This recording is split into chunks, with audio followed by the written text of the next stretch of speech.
नमस्तेस्तु भगवन् विश्वेश्वराय महादेवाय त्र्यम्बकाय त्रिपुरान्तकाय त्रिकाग्निकालाय कालाग्निरुद्राय नीलकण्ठाय मृत्युञ्जयाय सर्वेश्वराय सदाशिवाय श्रीमान् महादेवाय नमः।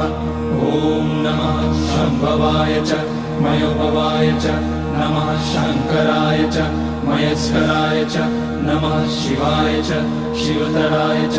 ॐ त्र्यम्बकं यजामहे सुगन्धिं पुष्टिवर्धनम् उर्वारुकमिव बन्धनान् मृत्योर्मुक्ष्यमामृतात्।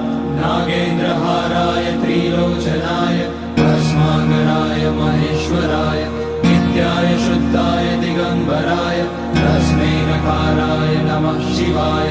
मन्दाकिनी सलिलचन्दन चर्चिताय नन्दीश्वर प्रमथनाथ